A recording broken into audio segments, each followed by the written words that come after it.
Hello everyone, today I will be discussing the popular Netflix series, The Dragon Prince. Why? Because I'm hyper-focusing, and I want to go over something that I've begun to worry about within the show. This worry is going to be shared among most of the fandom, but I know that there are some oddballs lurking in the depths somewhere I can't see them that disagree with me. What I'm worried about is Aaravos getting a redemption arc. Silly, I know. What's so bad about redemption arcs?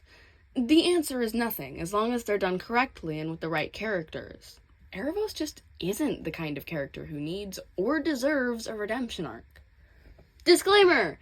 I'm about to get into some major spoilers for The Dragon Prince, so if you haven't watched the show yet, watch it and come back to this video.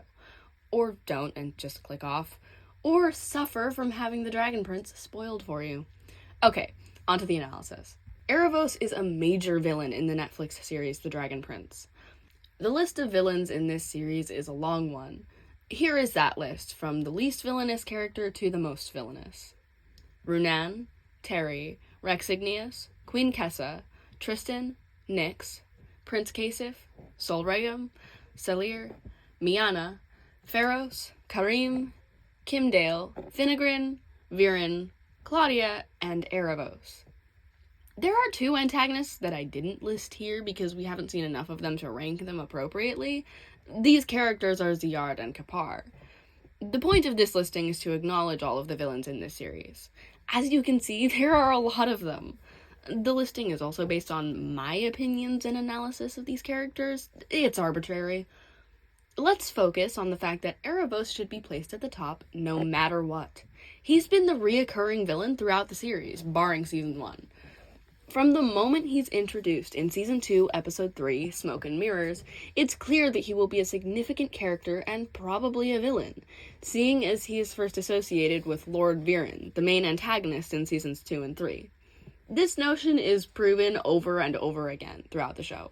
Yet, the theory, deep in the darkness of the TDP fandom, is that Aaravos will be redeemed or revealed to be a Dabi or Shigaraki-esque character who is only evil because they were hurt and just need help. This is based on a recent release of a scene from Season 6, which, as of writing this, is in 5 days, where Aaravos is crying. I would just like to clarify that Aaravos is most likely faking it in this scene, trying to manipulate his way out of trouble. I would like to propose that Aaravos isn't evil because of some sort of trauma, and is instead just an evil guy. Evil characters aren't necessarily bad characters, and Aaravos isn't a bad character. I love Sparkly Elfman as much as the next person, but I don't want him to be redeemed because I feel like it would trash his whole character. My theory of Aaravos is literally just an evil man is confirmed in Season 2, Episode 9, Breathe, when Aaravos and Viren have this exchange. There's something that you want very badly, but something or someone stands in your way. I am having a problem getting some people to listen to me, to hear the importance of what I'm saying. Who are these people? They are kings and queens, the leaders of the other 4 human kingdoms. Then we will have to get their attention.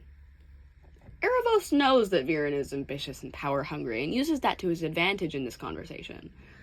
This is even further proven later on in the episode as Viren performs a spell that Aaravos probably told him how to perform. You tried to win over the other humans with loyalty and friendship, but they ignored you. Those who fail tests of love are simple animals. They deserve to be motivated by fear.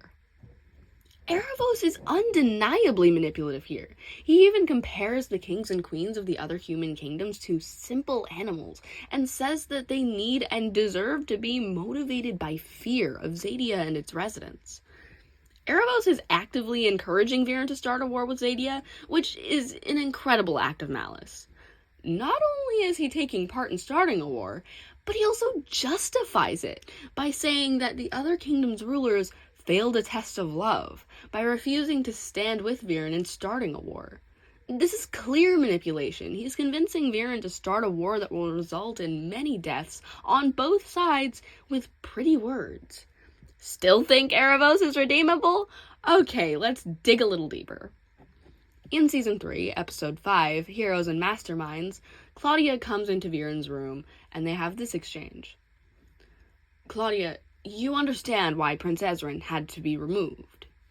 Of course, he couldn't have done the things that need to be done. Others might take a crown out of self-importance, but you're doing it to help us. To help everyone. Yes, that's right. That's why I know I can count on you, Claudia. Everything's going to be okay, Dad. I'm here for you. This is just Claudia reinforcing Viren's notion that, no, he isn't doing this for the power. He's doing it for the good of humanity, and reassures him that she's there for him. As Claudia leaves the room, Aaravos and Viren have this exchange. Well played. She will be a valuable asset. She is not an asset. She is my daughter. Aaravos plans to use Claudia to his advantage, calling her an asset. To him, she's nothing but a game piece, an object he can use to push himself forward. Viren tells him off, and his only response is to smirk. Aaravos knows that he can manipulate Claudia just as well as he manipulated Viren, and he plans to do so if things go awry. But this isn't all. There are episodes upon episodes with conversations upon conversations that prove Aaravos isn't the kind of character that should be redeemed. A prime example of this is in Season 3, Episode 7, Hearts of Cinder, where Aaravos' manipulation becomes much clearer and easier to discuss on an analysis level. In this episode, this conversation between Aaravos and Viren takes place. So, what is the plan? To fulfill your wishes, of course. Is your wish to rule Xadia? I wish for humanity to flourish, and it cannot flourish with a knife forever at its throat. So, you wish to conquer Xadia? No. My goal is a bright future for humanity. Right. And this bright future will require us to conquer Xadia. Aaravos is undeniably, unquestionably manipulative during this exchange. Viren literally says that he just wants humanity to be left to live peacefully, that he couldn't care less about ruling the whole world, and that he just wants to be humanity's hero.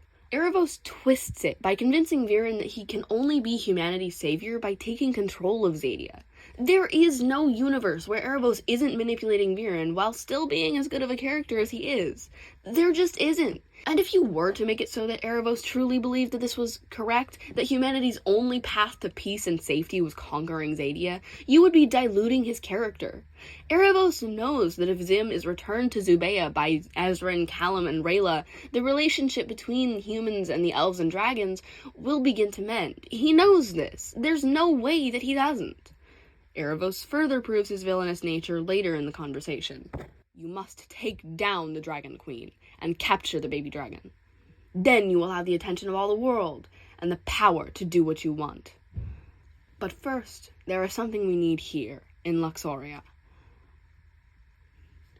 You want us to attack the stronghold of the Sunfire Elves? But we need to preserve our forces for the final confrontation. Viren, I am nothing if not elegant and efficient. We'll risk as few lives as possible. 1. Mine. Yes. Aaravos is telling Viren that in order to achieve his goal of being humanity's savior, he has to kill one dragon and steal the other. The power and attention that Aaravos references aren't just things that Viren wants, they're things that he wants. He wants control, he wants power, he wants people to recognize him as the indisputable ruler of the world. He is also very willing to put Viren's life in danger, knowing that if anything goes wrong, he can just revert to Claudia and everything will be fine. For him, anyway. Still think Aaravos can be redeemed? Okay, I have more evidence still. Later on in the episode, while Aaravos is destroying Luxoria's everything, he says this to Queen Kessa. Your arrogance is so predictable. You allowed my vessel to walk right into your court, and then you brought him directly to the source of all your power. Oh, the irony is wonderful. You're just like your grandmother. Would you like to know the truth of her fate before you face yours? I swallowed her. First of all, Aaravos calls Kessa arrogant, and she is, but he has no room to talk, Mr. I'm nothing if not elegant and efficient. Not only that, he admits to murder and maybe cannibalism? I say maybe because we have no idea what the hell he means by I swallowed her, so I'm just going to take it at face value and say that he unhinged his jaw and literally ate Queen Aditi. He's openly threatening Queen Kessa and committing murders in this scene. He also literally possesses a priest like a demon. Tell me that isn't evil. Want more proof of Aaravos being downright evil and irredeemable? Okay, I have plenty. In Season 3, Episode 9, The Final Battle, Aaravos says this: "When you capture the Dragonling, I will show you how to take his power, how to imbue yourself with all his magic and potential, so that you will transcend the limits of your human form. Then none will dare stand against you." Once again, Aaravos encourages murder. And once again, he's projecting his own wants and desires onto Viren. Aaravos wants to stand unchallenged as the most powerful being in the world. Keep this in mind, I promise that it will be mildly relevant later. Anyways, later in the episode, Aaravos goes up the Storm Spire with Viren and attacks Rayla and Zim. In this scene, Aaravos casts a dark magic spell to transfer Zim's essence to Viren, something that is recognized to be a vile act. Dark magic is repeatedly referred to as evil, cruel, and vile, and Sol Regum even refers to it as death. Aaravos himself, in the intro to the show, says this about dark magic: "It used the essence within magical creatures themselves to unleash dark power." Dark magic is the entire reason that humans were driven out of Zadia in the first place, and it's the reason there's a war between Zadia and the human kingdoms. There are instances where dark magic is used for good, such as when it was used to feed the people of Durin prior to the show's events, and when Callum uses dark magic to free a dragon, saving its life. But what Aaravos is doing here, taking Zim's essence to make Viren more powerful, does not and cannot fall into the small category of using dark magic for the greater good.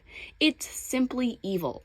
At this point in the show, at the end of Season 3, Aaravos' past is shrouded in mystery, and we hardly know anything about the guy other than that he's an evil Star Touch elf who has mastered all 6 primal sources and dark magic. He's trapped somewhere, but even he doesn't know where he is, and there's no indication of where he could be trapped. That changes in Season 4 when we get this story from Zubeia in Episode 4, Through the Looking Glass. His name is Aaravos, and yes, he was a Star Touch elf, one of the great ones, respected and loved by all until we discovered long-hidden treachery. Hundreds of years ago, before Avazandum was the king of the dragons, the queen, Luna Tenebris, mysteriously died. Luna lacked a suitable heir, and the other archdragons fought bitterly over who should ascend in her place. As the conflict swirled and escalated toward inevitable violence, the great leader of the Sunfire Elves, Queen Aditi, stepped in to broker peace. The archdragons trusted this wise and kind leader and agreed to abide by whatsoever she decided. But before she could bring peace to the world, Queen Aditi went missing. Chaos and confusion erupted, and war threatened to tear Zadia apart, as now the elves suspect the dragons had killed their queen. But truth came from an unexpected source. A young human girl uncovered a great secret of history. A dangerous deceiver was revealed. It was one of the great ones, the Star Touch elf Aaravos. For 1,000 years, Aaravos had been pulling invisible strings like a puppet master. Every great crisis the world faced seemed to be the work of some ingenious and powerful leader, but in each case, it was secretly Aaravos whispering in their ear. If these leaders were ingenious, why were they listening to someone so evil whispering in their ear? Aaravos was able to give them something they wanted very badly. Aaravos chose as his instruments people who had strong minds and strong hearts, but who had an insatiable thirst and fascination with magic. Aaravos could offer them access to the great mysteries of the universe. Mages, Yes, mages were his prey. So what did you do? How did you stop him? A Star-Touch elf is no ordinary enemy. Our adversary was literally a being from the heavens with vast and mysterious powers. Even after Avazandam and I allied ourselves with the other archdragons, we could not risk a direct confrontation. We had to beat Aaravos at his own game. We could not let on that we knew of his crimes and treachery. We had to conspire and plot and deceive this deceiver so at the exact right moment he would lower his guard and we could imprison him forever. A magical prison was created, meant to hold this villain for eternity. Part of its power is that no one knows where it is. Each of the archdragons had a clue, a piece of the puzzle, but not one of them had the complete picture. Avazandam was given an enchanted looking glass, so he could keep watch on Aaravos and make sure he remained trapped and helpless. Okay, that was a lot of story, but I promise that it's relevant. Remember when I said Aaravos wants to stand unchallenged as the most powerful being in the world? Yeah, that's where this comes in. This is a bit of a side tangent, but I can't help myself, and it's not enough to make a video on its own. Aaravos, in Season 3, Episode 6, Thunderfall, refers to Avazandam as the most powerful creature in the world. But Zubeia contradicts him in Season 4, Episode 4, by saying that even with all of the archdragons combined, they couldn't risk a direct confrontation with him. This implies that Aaravos isn't fully aware of how powerful he actually is, and that's really interesting to me. Back to the matter at hand, why Aaravos shouldn't be redeemed. Zubeia also mentions that Aaravos has been pulling the same stunt for 1,000 years. 1,000 years! I've seen people imply that Aaravos is crying in the Season 6 preview because he lost someone and that's why he's so evil. But this can't be true. If Aaravos had been pulling the same stunt for a millennium, how could he become evil after losing his Star-Touch elf status? It just doesn't add up. Aaravos makes an appearance in Season 4 and possesses Callum to insult our main protagonists in ways that cut them deep. This is what he says. So these are the champions you've gathered to try and stop me? They're nothing but pathetic children. The whining child king, in over his head, and he knows it. The moon shadow assassin who, can this be right? Isn't capable of killing? The failed son, whose father wishes he had never been born. Ouch! Aaravos' hilarious voice crack aside, he intentionally jabs at the most sensitive parts of these characters. Ezrin, an 11-year-old in charge of ruling a kingdom and saving the world. Rayla, born and raised as an assassin, but too good-hearted to kill. And Soren, Viren's son, who only wants his father's pride and love. He's also possessing someone again. Callum brings this up with Rayla later and tells her to kill him if it happens again, because he felt so powerless when Aaravos took control of him. Aaravos' actions are unquestionably harmful here, and that isn't it. I still have one more piece of evidence to go over. This last bit of Aaravos before Season 6 takes place at the end of Season 5, in the episode Infantis Sanguinae, when Claudia, Callum, and Ezrin are racing to get to Aaravos' prison. Claudia, so she can save her father's life, and Ezrin and Callum to keep Aaravos trapped. Aaravos appears as an apparition beside Viren after the latter comes out of a catatonic state after using dark magic for the first time since dying and being brought back. This is what happens. You. Where are you going? This is a special day. Stop! You're so close now. We are finally on the cusp of each other's realities. The cusp? What have you done?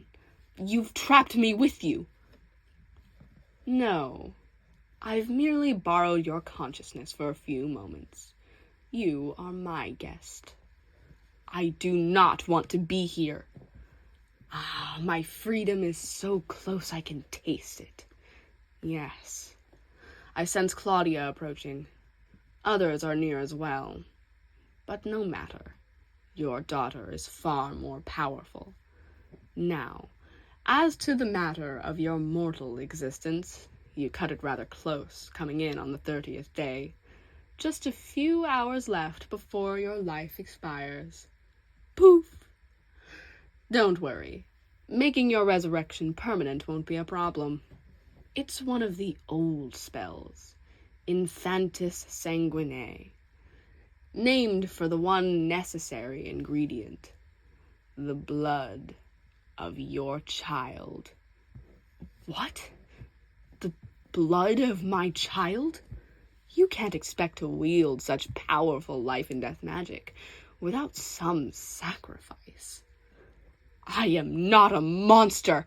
I would never sacrifice my child. Relax. I wouldn't expect you to harm Claudia or Soren. You will sacrifice your other child. My other? But I don't have a... But you do. What? Who? Our child. Our baby was so cute, and he's grown into quite the strapping young homunculus. Are you telling me you don't see the resemblance? He has my lovely eyes. I'm afraid his voice must be from your side of the family. Now, he is here for you, and I will show you how to use every drop of his living essence to restore your own life and your future. The resurrection spell will expire tonight, and you will die. You must make the sacrifice. If you don't, tomorrow the sun will rise, and you will not. I don't feel like including Viren's whole thing after this, so I'll summarize it. Viren flat out refuses, saying that he finds himself at horrifying crossroads because he followed a dark path and led Claudia down the same path. Viren then yells at Aaravos, telling him that he'll never do dark magic again, and that he is done with Aaravos before storming off. Aaravos gets angry and poofs, making the homunculus sad that his dads are getting divorced and abandoning him. Aaravos, at the very end of the episode, says again, tomorrow the sun will rise, and you will not, as Viren dies out in the forest.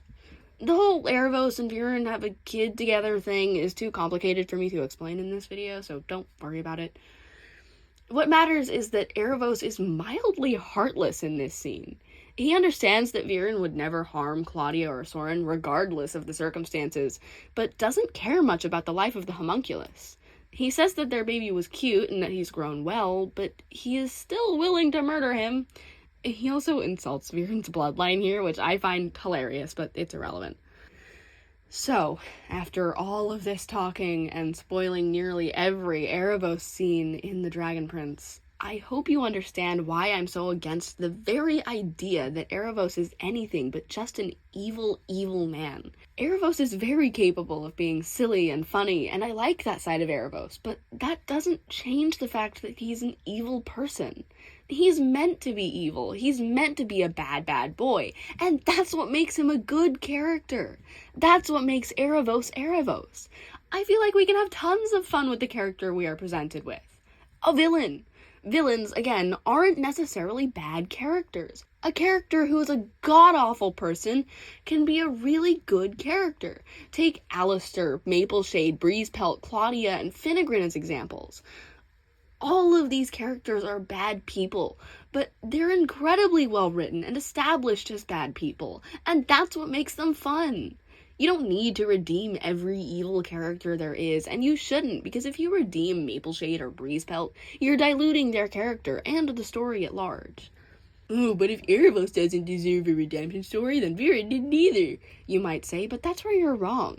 I'm not going to fully analyze Viren and his character arc today, but the gist of it is the man dies and is dead for 2 years. He has major PTSD from falling off the Stormspire, and he just wants to spend the rest of his short time alive with his daughter.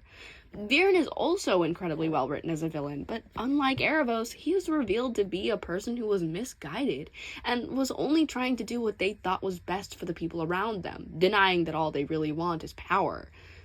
Viren's realization that he has done horrible things and wanting to leave that behind and spend the rest of his life in peace is a fantastic way to end his story.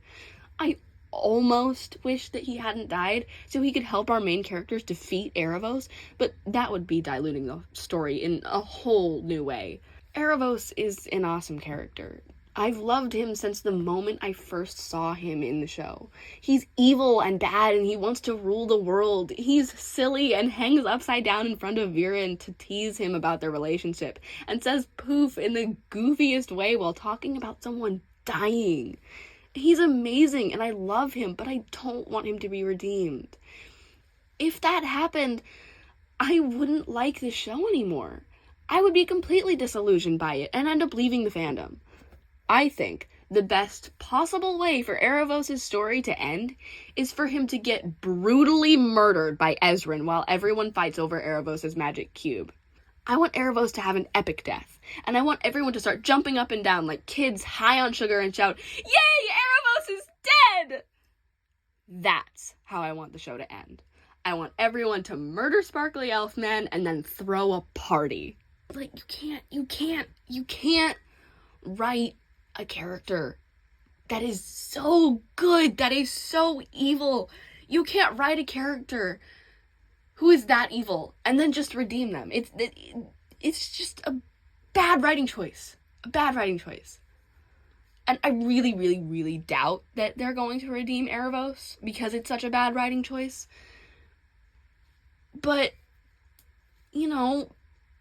people are still gonna argue, oh, he deserved a redemption arc, or, oh, he wasn't always evil, but yes, he was always evil. He had been pulling the same stunt for 1,000 years before losing his Star Touch Elf status.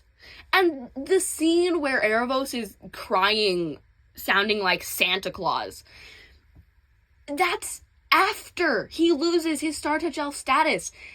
And if he had been pulling the same stunt for 1,000 years before that point, how is he only just then becoming evil? It doesn't make sense. It doesn't add up. You can't do that to his character because it dilutes his character. It makes him a worse character. Aaravos is a great character and I love him, but you can't redeem Aaravos.